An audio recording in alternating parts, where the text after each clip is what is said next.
What shall we say about the Old Covenant? That it is expired? That it is superseded?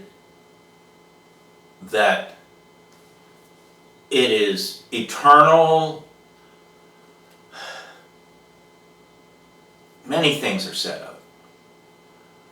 One of the big problems, though, in these day and age is people who look at it and say that it is somehow a bad thing, that it had no glory, that it's a dead thing. Today we look into the glory of the Old Covenant.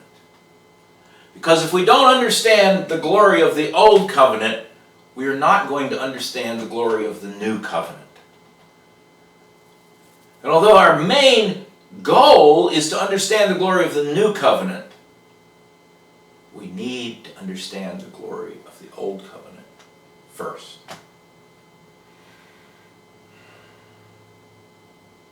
So we go to 2 Corinthians.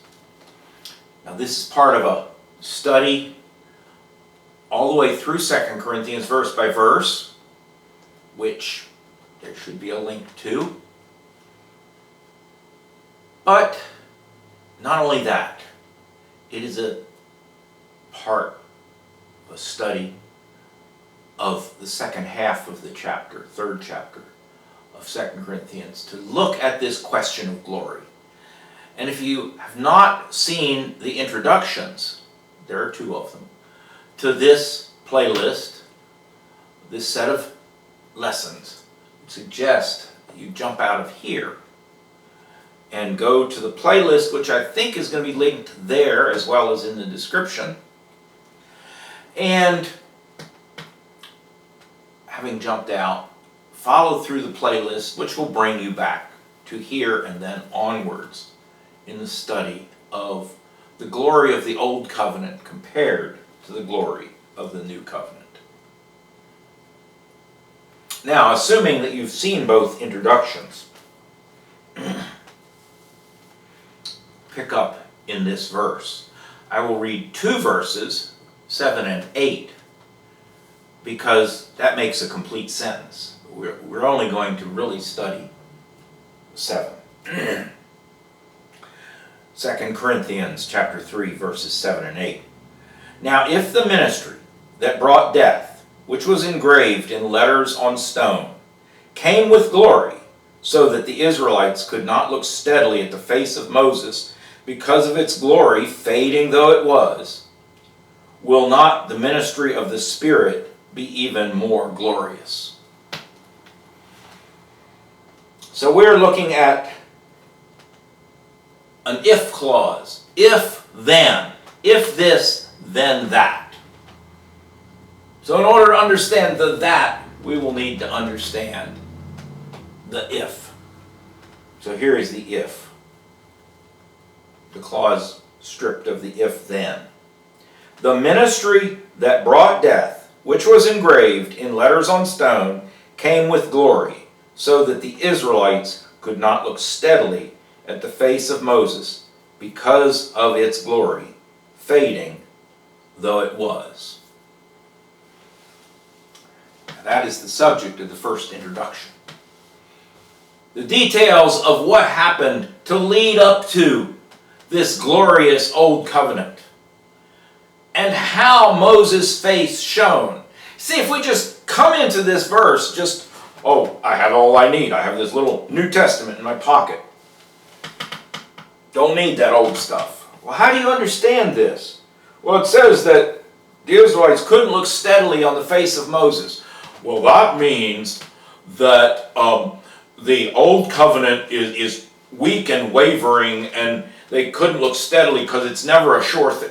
What? Where do you get that from? Well, that's what the verse seems to be saying. You don't understand this verse if you don't understand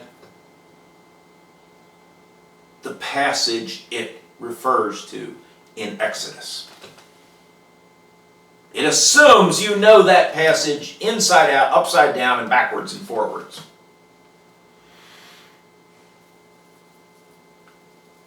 Which is why I made an introduction, to at least give a cursory understanding.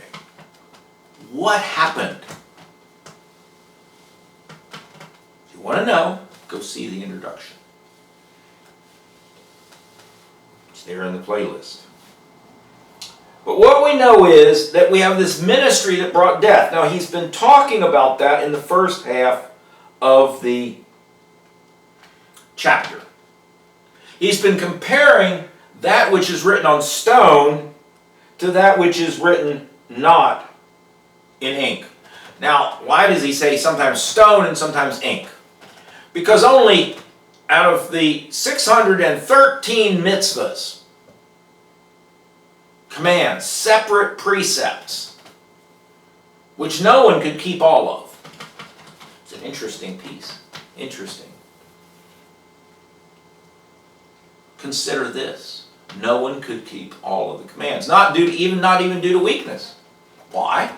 Because some of the commands only applied to the high priest. Some of the commands only applied to priests who were not the high priest. And some of the commands only applied to people who were not a priest. They're different commands. So, depending on which you were, you say you can't keep all of it. That illustrates something right there. There are separate commands in the law for men and separate for women. Well, that's not fair. Is it?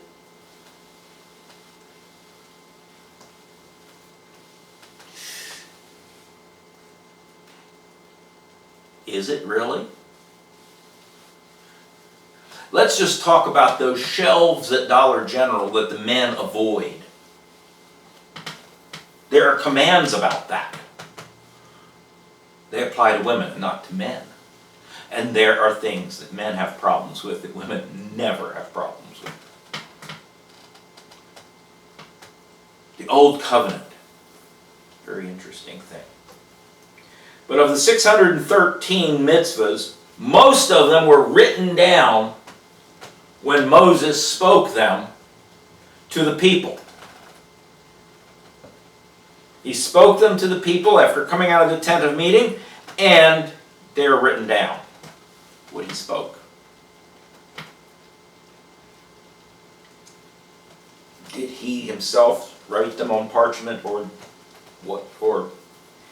papyrus paper, or did his assistant Joshua write them down? Does that matter?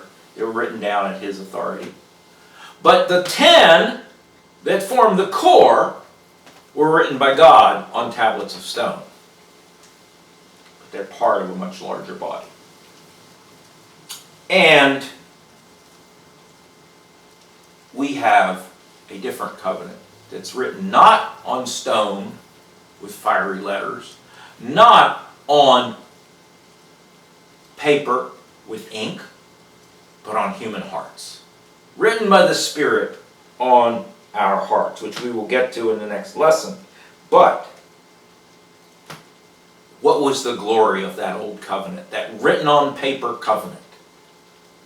It was so glorious that when it was given to Moses, the act of hearing it from God caused Moses' face to shine brilliantly, so that everyone who saw him had to cover their eyes because they couldn't look. And he said, no, you have to look. And they're going, no, we can't look. You have to look. Well, we can't bear it. Look just long enough to hear these commands. And then Moses would cover his face. And whew, that was scary. That's what it's saying happened. And then as Moses went about his daily business, they brought him food, whatever. Got a cloth over his face, little eye holes looking out, so that they wouldn't be frightened by the glory that they couldn't bear to see. That's how glorious the old covenant is, and yet we have in Christ something much better.